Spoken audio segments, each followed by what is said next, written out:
Para fazer um brigadeiro, você deve colocar os ingredientes no fogo e misturar até engrossar. Eis o resultado. Calma, eu sei que isso é um programa de informática. Como você viu, tudo começa com os ingredientes. A gente coloca tudo na panela. Eles se misturam até chegar ao resultado final. O computador funciona da mesma forma. Você entra os dados no computador. O computador processa esses dados e apresenta o resultado nos dispositivos de saída, como a tela e a impressora, por exemplo. Mas o que acontece entre a entrada dos dados e a saída? Como o computador consegue entender o que você quer e exibir o resultado na tela? Este processo envolve o trabalho de duas partes. Uma parte física e uma parte lógica. Digamos que a parte física é assim, como o corpo do computador. O computador não tem órgãos nem músculos, claro. Mas ele tem várias peças e conexões que juntos fazem o computador funcionar.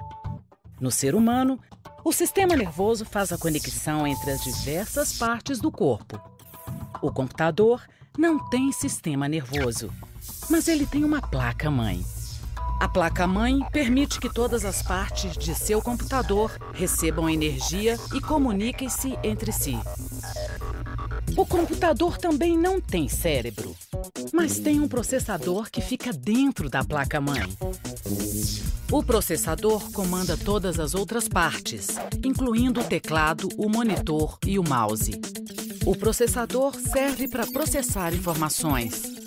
Milhares e milhares delas representadas por zeros e uns, os bits. O cérebro humano não guarda todas as informações da mesma forma. O computador tem um local específico para guardar as informações de forma definitiva. O disco rígido, também conhecido como HD. E outro local para guardar as informações por um determinado tempo, a memória RAM. Então a foto do meu primeiro beijo deve estar aqui, em algum lugar do disco rígido. Peraí, achei! Minha coleção musical, meus textos, os programas que eu uso, tá tudo aqui guardado no meu disco rígido. Daqui a pouco, meu HD não vai aceitar mais nada. O cérebro humano é capaz de armazenar tudo. Já a memória do computador só guarda uma coisa: sequências de zeros e uns. Cada sequência de 8 dígitos forma um byte.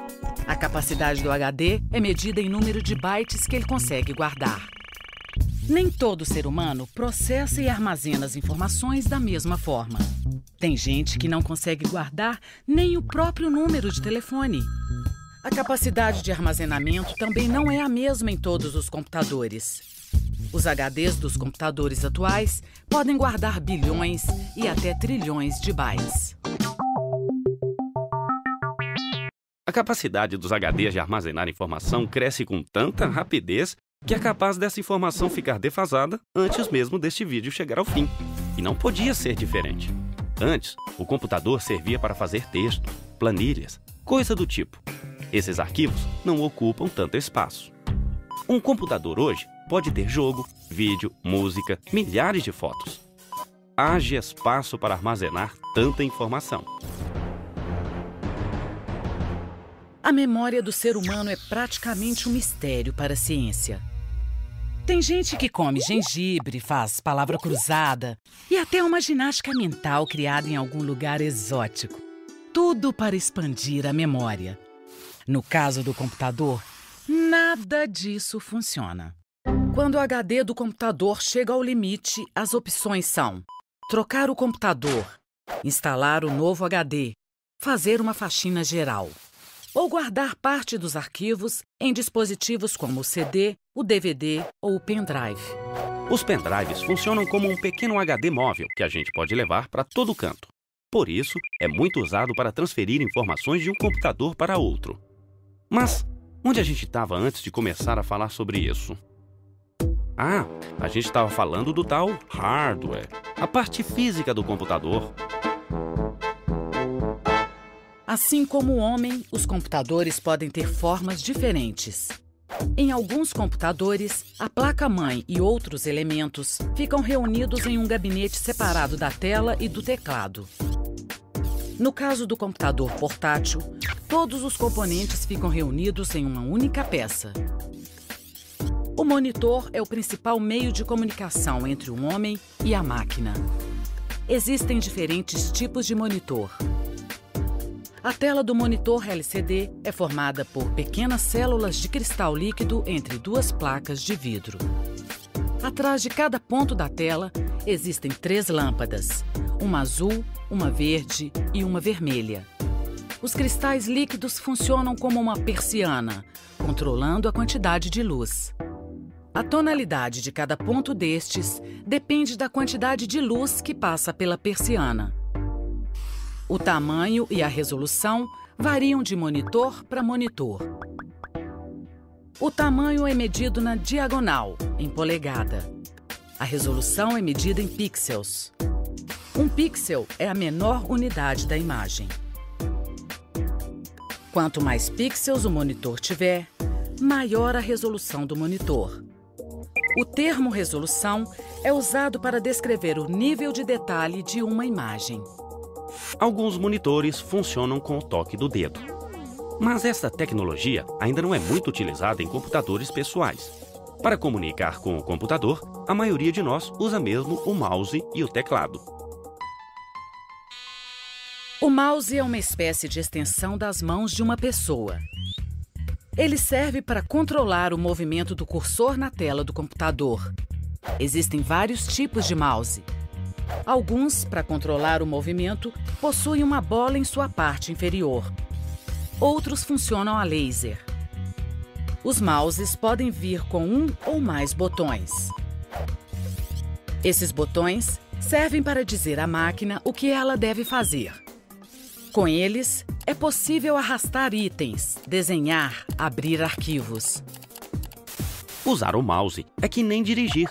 Com o tempo, a gente faz no automático. Mas este simpático ratinho foi uma dessas invenções que custam a pegar. O mouse só chegou ao mercado no começo da década de 80. Outro elemento fundamental para se comunicar com o computador é o teclado.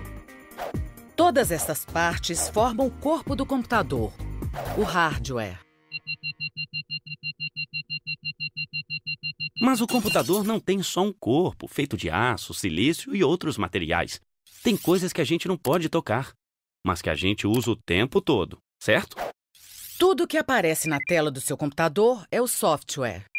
Se o hardware é a parte física, o software é a parte lógica. Um computador pode ter diversos softwares. Existe software para projetar prédio, criar planilha, escrever textos ou criar uma animação. Todo computador tem um software principal, o sistema operacional. Ele funciona como um maestro. Ele rege o trabalho dos softwares e do hardware e permite que você guarde programas e dados nos HDs. Se você usou o computador uma única vez, com certeza usou o sistema operacional. Todo computador já vem com um instalado. O computador não funciona sem ele. Você já deve ter ouvido falar no Windows, no macOS e o Linux. Esses são alguns dos sistemas operacionais mais conhecidos no mundo. Quando a gente liga o computador, a primeira página que aparece é apenas a interface do sistema operacional. Ele é bem mais complexo que isso. Graças a ele, eu tenho acesso a tudo no computador. O curioso é imaginar como os programadores conseguem criar softwares tão sofisticados. O software nada mais é do que uma lista de instruções criadas por programadores para resolver um determinado problema. Vamos supor que o problema seja fazer um quadrado. Vamos criar uma lista de instruções.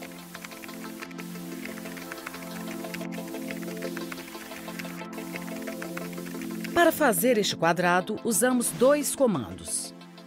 Bastaria dizer algo como: para fazer um quadrado, repita 4 vezes. Avance 10, direita.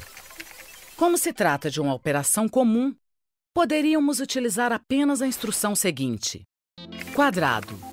Um software para criar um quadrado seria algo como: é isso que um programador faz. Ele cria uma lista de instruções para que o processador possa executar uma determinada função. O desafio dele é criar uma lista simples, mas eficiente. Essas instruções se parecem um pouco com a linguagem do ser humano.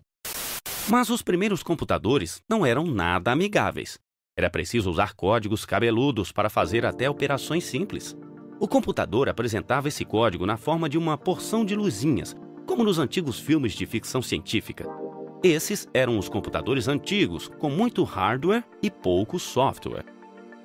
Nos primórdios da informática, o valor final de um computador estava todo concentrado no hardware e não nos programas. Hoje, o software é a parte mais sofisticada e mais cara do computador. Uma alternativa são os softwares gratuitos, conhecidos como softwares livres. A receita desses softwares é livre. Todo mundo pode ver, mudar, melhorar. Existem softwares livres que realizam praticamente tudo o que os softwares comerciais fazem. E alguns são melhores. Gratuitos ou não, o fato é que os softwares dão vida ao computador. Graças a ele, é possível realizar atividades tão distintas quanto ver vídeos, editar música, gerenciar a venda de produtos em uma empresa, jogar, diagramar livros, organizar arquivos ou simplesmente escrever um texto.